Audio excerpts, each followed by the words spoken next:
आज़ाद आपने भी सुने होंगे, उन्होंने इलेक्शंस को तस्लीम ही नहीं किया। इलेक्शन की वो तो कहते हैं मैं इन असम्बलियों को तस्लीम नहीं करता, मैं इन इंतखाबात को तस्लीम नहीं करता। इंतखाबात रिग हुए हैं भाई। अगर इंतखाबात रिग होते तो फिर आपको सूबाई असम्बली का मेंबर आप बनते, MP का इलेक्शन आप जीतते। तो आज उन्होंने 3 साल के बाद, शुक्र है देर आयत दुरुस्त आयत, कि उन्होंने इंतखाबात को दुरुस्त तस्लीम कर लिया है, इन असम्बलियों को तस्लीम कर लिया है। अपनी बदतरीन हार को दोनों कौमी असम्बली के हलकों में तस्लीम कर लिया है। हमने तो उनकी जीत को डे 1 से ही तस्लीम कर लिया था जहाँ से वो जीते थे। हमने कहा कि वो MP हैं, वो आएँ, वो हलफ उठाएँ। लोगों ने, हल्के के लोगों ने उन्हें नुमाइंदगी का हक़ दिया है, नुमाइंदगी का हक़ असम्बली में भी करें और लोगों के मसाइल भी हल करें। तो मुझे तो खुशी है कि वो हलफ उठा रहे हैं। अभी मैं डिस्ट्रिक्ट डेवलपमेंट कमेटी की मीटिंग करके आ रहा हूँ, तो पिंडी डिस्ट्रिक्ट में 15 MP की कॉन्स्टिट्यूंसीज़ हैं और 14 PTI के MP हैं। 14 कॉन्स्टिट्यूंसीज़ के लिए डेवलपमेंट है, 15वें के लिए डेवलपमेंट नहीं है। तो मैं ये अभी कह के आया हूँ डिस्ट्रिक्ट एडमिनिस्ट्रेशन को कि आप गवर्नमेंट को लिखें कि ये 15वीं कॉन्स्टिट्यूंसी गुज़श्ता 3 सालों से बुनियादी जो उनके हकूक़ हैं उनसे महरूम चली आ रही है, अंडर डेवलप एरिया है, उनके मसाइल हैं। तो कम अज़ कम वो हलफ भी उठाएं, उन्हें उठाना चाहिए। तो इस हल्के की डेवलपमेंट के लिए भी फ़ंड मुख्तस करने चाहिए। तो मुझे खुशी है वो हलफ उठाएंगे और खुशी इस बात की है, सब्र थोड़ा सा कर जाओ, थोड़ा सा सब्र। और ज़्यादा खुशी इस बात की है कि उन्होंने कौमी असम्बली के दोनों हलकों से अपनी हार तस्लीम कर ली है और अब हम उनकी जीत को तो डे 1 से तस्लीम करते हैं। खान साहब मेरा क्वेश्चन ये है, खान साहब जी आपसे मेरा जो क्वेश्चन है वो बतौर कैबिनेट मेंबर और बतौर वफाकी वज़ीर। जी जी एक तो ये बताएं, जो रिंग रोड की अलाइनमेंट का स्कैंडल बना, आप इसकी तस्दीक करते हैं कि इसका अप्रूवल वज़ीर आज़म इमरान खान और CM पंजाब ने दिया? दूसरा, जो आपसे बतौर वफाकी वज़ीर है, नोवा सिटी को जो आपने NOC जारी की है, क्या आप समझते हैं कि वो बिल्कुल जो आपकी SOPs है सिविल एविएशन की उसके मुताबिक है? आपके दूसरे सवाल को मैं पहले जवाब करता हूँ। नोवा सिटी और जितनी भी सिटीज़ हैं, जितनी भी कॉलोनी डेवलपर्स हैं, जो SOPs हैं, जिन जिन लोगों से उन्होंने NOCs लेने हैं, वो उसी SOP को फॉलो किया गया है, क्योंकि उसे स्पेशल ट्रीटमेंट नहीं दिया गया।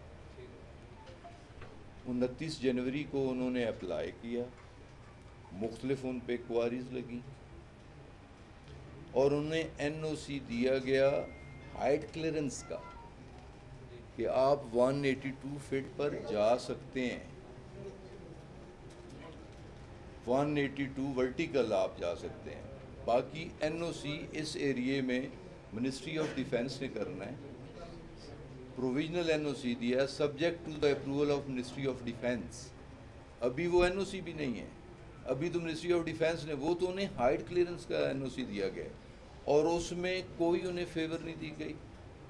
बिल्कुल उन्होंने ड्यू प्रोसेस जो था वो किया है, जो SOP था उसके मुताबिक वो गए हैं। उन पे जो क्वारीज लगी हैं उन्होंने वो डॉक्यूमेंटेशन या जो भी उनकी क्वारीज थी उसे एड्रेस किया है और उन्हें NOC मिला है। और दूसरा इशू, मेरी ख़ुद ख्वाहिश थी, मेरी ख़ुद कोशिश थी कि प्राइम मिनिस्टर एक दफ़ा प्रेजेंटेशन ले लें इस रिंग रोड की, उन्हें अलाइनमेंट का भी पता चल जाए, इसकी अलाइनमेंट क्या है, इसकी कॉस्ट क्या है, इस प्रोजेक्ट की अफादियत क्या है।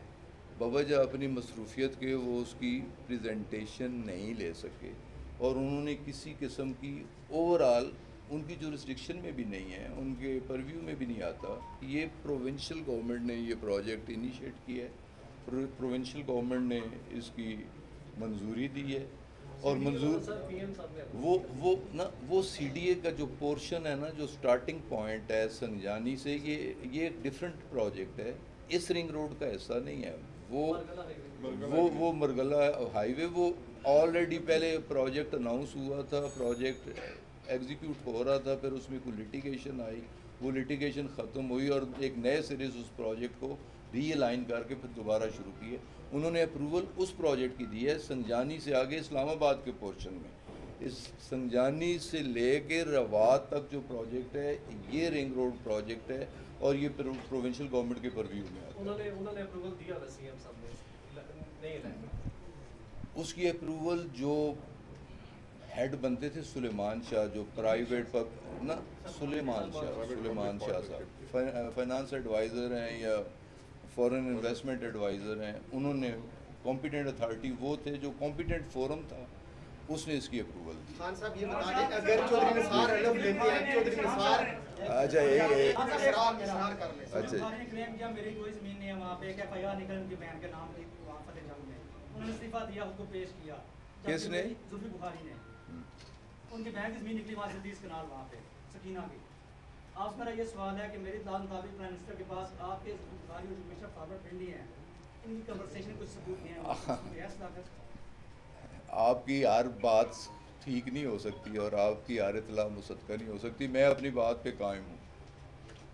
खान साहब ये बता दें, अगर चौधरी निसार हलफ लेते हैं, सीएम पंजाब बन जाते हैं, तो क्या सरवर खान इस्तीफा देगा, किसी और जमात में देगा? एक सवाल, और नोवा सिटी की इनॉग्रेशन आपने की थी, आप एक मेरी ये बात भी याद रख लें, आज नुआए वक्त ने खबर लगाई है, नुआए वक्त की बैक पेज पे खबर है और सही खबर है। जिसने भी लगाई है उसने सही रोशनी डाली कि अगर ऑर्डिनेंस ना आ रहा होता तो वो हलफ ना उठाते, वो बिल्कुल हलफ ना उठाते ऑर्डिनेंस आने के बाद कि अगर मुस्लिम लीग में उन्हें जगह मिलती, अगर मरियम बीबी और नवाज शरीफ हाँ कर देते तो वो अपने बेटे को या भतीजे को या कज़न को इलेक्शन लड़ाते। जब उन्होंने देखा, यही रिपोर्ट हुआ है कि मेरी एक्सेप्टेंस मुस्लिम लीग नवाज में भी नहीं है, मुस्लिम लीग नवाज भी अगर इस कॉन्स्टिट्यूंसी में कैंडिडेट देती है तो मैं एज ए इंडिपेंडेंट कैंडिडेट अपने बेटे को या कज़न को या किसी नॉमिनी को इलेक्शन लड़ाता हूँ तो उसका इलेक्शन पहली की तरह नहीं बनता। तो उन्होंने फिर ये फैसला किया कि मुझे फिर हलफ उठा ही लेना चाहिए और उनकी किस्मत में आप कह रहे हैं सीएम, बहुत बड़ी बात। खान साहब ये सियासत तो होगी। अब एक बात करते हैं, देखें ना उनकी, देखें मुस्लिम लीग नवाज की स्टेटमेंट्स आपने एहसन इकबाल का मैंने खुद इंटरव्यू सुना है। मुस्लिम लीग की जो फ्रंट लाइन लीडरशिप है उसके 2, 3, 4 लोगों की स्टेटमेंट्स आपने भी सुनी होंगी। अब वो अगर आ भी गए ना मुस्लिम लीग में, वो पीछे बैठेंगे जिधर से वो नजर नहीं आए। ये बताइएगा कि सियासत होगी, रिंग रोड होगी, तमाम मामला हो गया, ये बताइएगा कि खास करके जो आवाम के बुनियादी मसाइल हैं, महंगाई, बेरोजगारी और जो बिजली और गैस की कीमतों में मुसलसल इजाफा हो रहा है, इस हवाले से आपकी हुकूमत, अब क्योंकि आइंदा बजट आने वाला है, इसके बाद मेरे ख्याल में ये आपका आखिरी शायद साल हो, उसके बाद इलेक्शन की तैयारियां होंगी, तो ये बताइएगा कि आपकी हुकूमत को इस हवाले से क्या है? एक बजट हो रहा है। अच्छा एक सवाल ले लें, खान साहब और चौधरी इसके साथ बैठे हैं। आप एक सवाल ले लें इसके साथ कि हुकूमत की जानिब से खुसूसन प्राइम मिनिस्टर जब भी किसी चीज़ का नोटिस लेते हैं, चीनी पे नोटिस लेते हैं, चीनी की कीमतें बढ़ती हैं, मुर्गी की कीमतों में पर नोटिस लिया, इंक्वायरी का खुद निगरानी करने का कहा, कीमतें कहाँ चली गई हैं, अवाम कहती है जो नोटिस लिए हैं वो वापस ले लें, ये तो गुजारिश कर दें उनसे। खान साहब चौधरी इसके अब साथ सवाल ले पहली बात तो ये है कि एक बजट नहीं, हमने 3 बजट करने हैं। अच्छा 3 बजे ये बजट भी करना है, तो 2022 का भी करना है और 2023 का भी बजट करना है। 3 बजट हमने करके जाना है और ये तीनों बजट्स आवाम की बेहतरी के लिए करने हैं, इस मुल्क की बेहतरी के लिए करने हैं। हमारे पेश नज़र जो बातें आपने हाईलाइट की हैं, हम आवाम के नुमाइंदे हैं और पब्लिक को रिप्रेजेंट करते हैं, लोगों से वोट लेके आए हैं, कल फिर हमने लोगों के पास जाना है। हमारा भी मेन कंसर्न यही है। अब हमारी तमाम तर तवज्जो इंशाअल्लाह ताला आवाम को रिलीफ देने में होगी। जी जो चढ़ाई चौधरी इसके साथ का सवाल। Chaudhry sir, Karachi PRA case के बारे में बताएं, आपने कहा था एक साल में मुफस्सल रिपोर्ट आ जाएगी, प्लस उसके बाद सेफ्टी के लिए क्या मेजर किए हैं, क्योंकि अभी भी जो सर्वाइवर हैं वो भी पे ट्रैवल करने को तरजीह नहीं दे रहे, उन्होंने एक साल से उस पर सफर नहीं किया। अगर चौधरी साहब बिल्कुल ये हमारी कमिटमेंट थी और एक साल हो गया है, और बड़ा अफसोस का इज़हार मैं करता हूँ PIA के इस वाक़े पे लवाकिन से। फिर मैं उनके प्यारों की जुदाई पे इज़हार अफसोस करता हूँ, उनसे यकजहती का इज़हार करता हूँ। और जितने भी इश्यूज़ को टेक्निकल इश्यूज़ थे PIA के हवाले से, जो काओ की रिज़र्वेशंस थी या मुख्तलिफ़ इंटरनेशनल ऑर्गेनाइजेशंस की जो ऑब्ज़र्वेशंस थी, वो सारी हमने एड्रेस कर दी हैं। और अब तो हम उन्हें कह रहे हैं कि आप आएँ, आप आके जो आपकी ऑब्ज़र्वेशंस थी उन्हें फ़िज़िकली आप आके ख़ुद देखें, वेरीफाई करें। और बवजह कोविड उनका पहला शेड्यूल 5 जुलाई से 15 जुलाई का था, तो पहला शेड्यूल उनका बवजह कोविड कैंसिल हुआ है। हमने उन्हें फिर रिक्वेस्ट की है कि अगर आप नहीं आ सकते तो विद ऑल रेलिवेंट रिकॉर्ड जो जो चीज़ आप कहते हैं हम लेके हमारे नुमाइंदे आपके पास आ जाएंगे, कि ताकि आप वेरीफाई करके उसकी सर्टिफिकेशन दे सकें। तो ये रिपोर्ट्स तो इससे पहले 6 साल रिपोर्ट्स नहीं आई, तो साल हुआ है। प्रोविजनल रिपोर्ट तो मैंने ख़ुद असम्बली में पेश की, और मेरा वादा भी था कि 1 साल, आज 1 साल होने को है। तो मेरी कोशिश है अब भी कि जल्द अज जल्द और इसी साल इंशाअल्लाह ताला असम्बली के अंदर रिपोर्ट मुकम्मल सबमिट कर दी जाएगी। जितने देखें को लीगल इश्यूज़ हैं कुछ लोगों के, वर्सा के इशू हैं, लेकिन ना जिस तरह मरने वाले की जायदाद उसके लीगल हेयर्स पे जाती है, तो जो कंपनसेशन होती है वो भी लीगल हेयर्स पे जाती है। और वो सर्टिफिकेट जो जो लोग ला रहे हैं लीगल हेयर्स के तौर पे, उन्हें कंपनसेशन अदा की जा रही है। बहुत बहुत शुक्रिया। लाइसेंसों का मामला अभी है या चल रहा है जी, लाइसेंसों का PIA के जो पायलट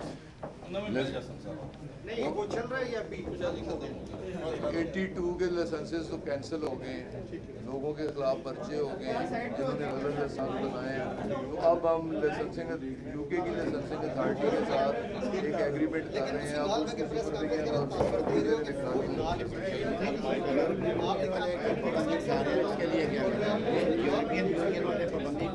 वो इसी सिलसिले की कड़ी है ना, जो अरकाओ और एयासा को हमने तो ये कहा है कि एयासा का मेन तो ये था लाइसेंस, वो हमने UK अथॉरिटीज़ आपके इल्म में उनके साथ MOU हो चुके हैं और ऑलमोस्ट सारी चीज़ें डिसाइड हो चुकी हैं, फाइनल एग्रीमेंट पे हम पहुँच चुके हैं।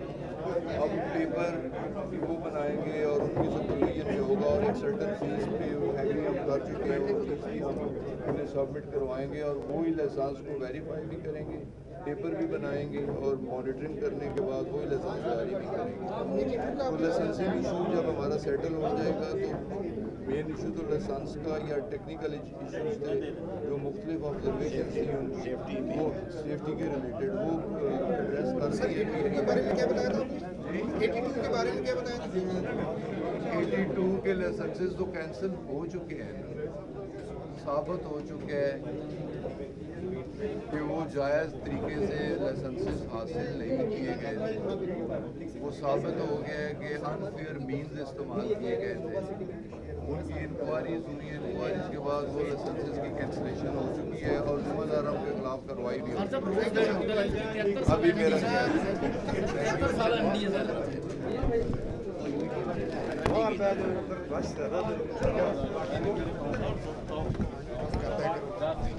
बाहर बैठना